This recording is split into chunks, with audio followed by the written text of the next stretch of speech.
Hey, D. Willie here with another video for you, this time about how to perfect your double thumb technique.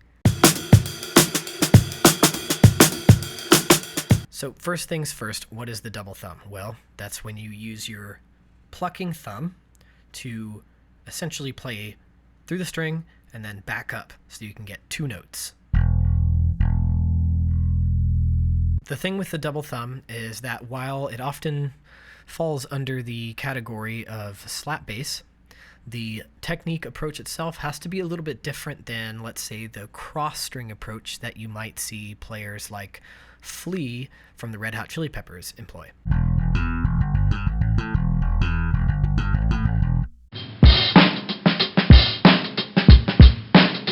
The first step is to make sure that your thumb is parallel to the string when you play through it. What I mean by this is that we're not going to come down on the string. Instead, we're going to pluck it almost as if we were using a pick.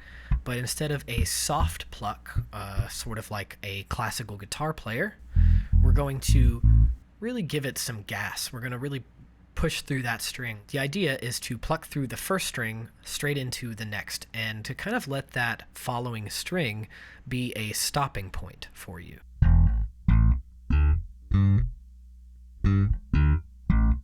After that, you're going to come back up using the side of the thumb, the same side that you went down through the string with, but this time you're going to use the side of your nail, of your thumbnail, right here, about to come back up through the string. One thing you might notice about this technique is that the attack is a little softer than a standard slap. It's a little bit less like the whip action that you might see some players like Lewis Johnson employ. One thing I'd like to point out too is that you're not supposed to be really moving your thumb, so you don't want to be doing this number as you play, right? It's really more of the wrist and forearm rotating that creates the movement. I see some people use even some of their elbow in it. I don't do that as much, but that doesn't mean it's wrong. It's just not really the way I do it. One thing that can help is to use the fretboard as kind of like a stopper. In addition to using the fretboard as a quasi-ramp, I suggest also just playing closer to the neck in general when doing this technique. And everyone's different, so I'm not saying this is the best way to do it. I just like the reactivity of the strings in that area. There's a little bit more give. There's also a little bit more natural, like, subbiness when you play closer to the neck than when you play towards the bridge. And with slap and double thumbing and anything thump related or slap related, you want to have a good amount of low end because it is a very percussive technique. So you're already going to lose like a minuscule amount of that when you hit the string with such force. So keeping as much in as you can be beneficial for the sound. Furthermore, the closer that you play to the bridge, the harder it is to move the string.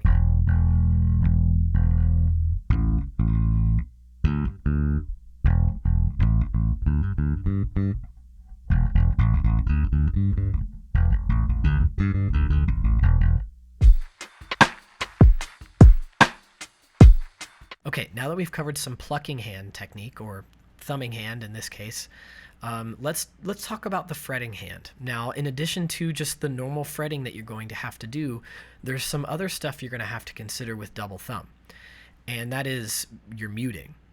Now, most of the time when we're playing slap in a more cross-string, again, Flea style slap, the hand is naturally kind of resting on the strings, and so there's a lot of natural muting happening there. But when you get into double thumb mode, that hand position is going to be different. So the left hand is going to be a lot more in charge of what's happening there. That said, the reason why muting is so important is because bass, which is mostly a ensemble instrument, meaning we're playing with other people, is also monophonic. So we tend to play one note at a time because our octaves and our general range is a good bit lower than melodic and chordal instruments. And if we have low notes like, for example, an open E or an open A string ringing underneath something that we're playing.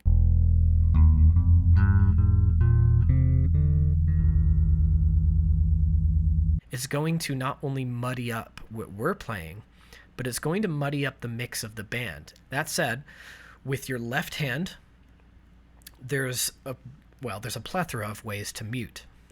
But the ones I'm most comfortable and most familiar with involve my either index finger or middle finger, and then occasionally my ring finger. For example, if I were to play a scale,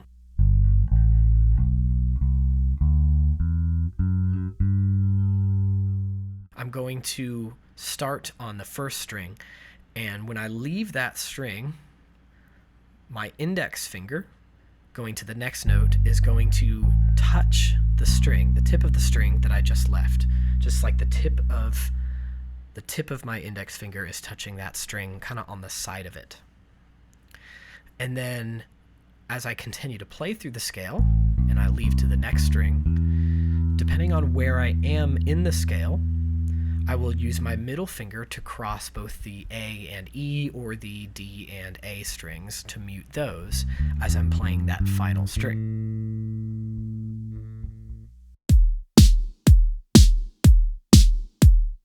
All right, now that we've covered muting, let's talk about some exercises you can use to practice double thumbing on the bass. So the first one, and probably simplest one on the list here, is just going to be a very easy chromatic exercise up the fretboard.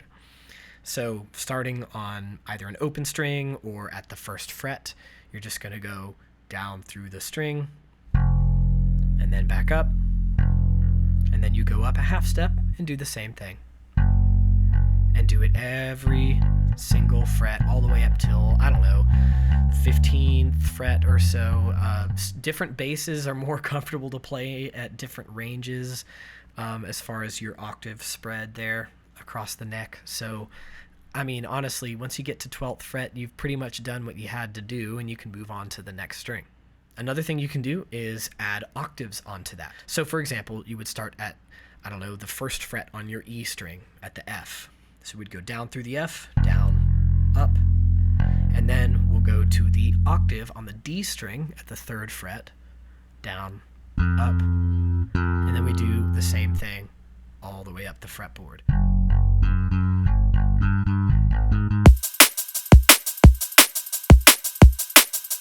Now, some other exercises you could try that are a little bit more complicated and great for the fretting hand, working on dexterity and finger control, are going to be caterpillar exercises. So with this, you would just start maybe on fret 1, 1, 2, 3, 4, 1, 2, 4, 3, 1, 3, 2, 4, 1, 3, 4, 2, 1, 4, 2, 3, 1, 4, 3, 2. Do that on every string. You don't have to start at the first fret though, because that's kind of a wide range and it's pretty big, so your hands are going to get tired probably faster than if you were to do this at maybe the 5th or the 7th fret. So maybe start there first and build your way down to the first fret. Once you get beyond the caterpillar exercises, try some closed and open scales.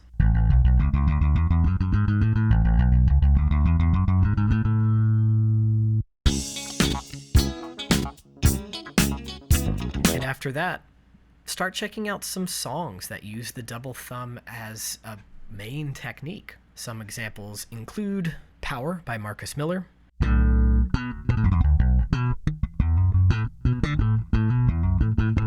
or Classical Thump by victorwooten.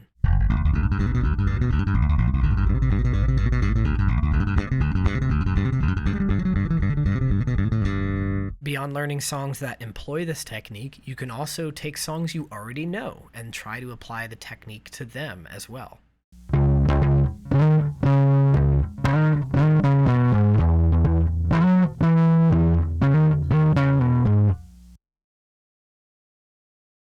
Now, if you get to the point where you feel like you're pretty comfortable with double thumb and you want to start adding some new challenges to the equation, maybe try triplets. In this case, you would go thumb down through the string, back up, and then index finger of the plucking hand up the string as well. So we have down, up, pluck. Or maybe you could try quadruplets. Down, up, index, middle. Down, up, pluck, pluck. Now the thing with double thumb is that it's going to take time to get used to this technique, and everybody's going to have a different timeline. So be patient with yourself. Finally, one thing I would also recommend is do more research. Look into other players who employ this technique in different ways and see the multitude of options that you have before you. Some examples of people who are really great at this technique, I've listed already victorwooten and marcusmiller. Of course, those are two very well-known examples, but some more modern examples are henricklinder of dirty loops, claygober of polyphia, and mohinidey. I will also point out that when I mention claygober, his technique is a little bit different, right? He actually uses a pick a good amount for his playing. So he employs a type of hybrid picking where he uses the pick with his index and thumb, and then his middle and ring fingers will do some of the plucking upwards.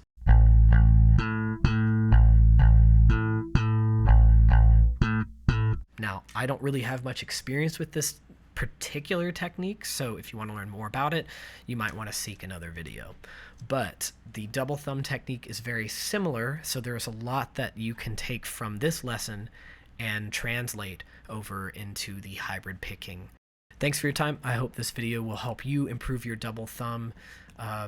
If you enjoyed it, give me that like and subscribe, please. It would help a lot grow the channel. Until next time, take it easy.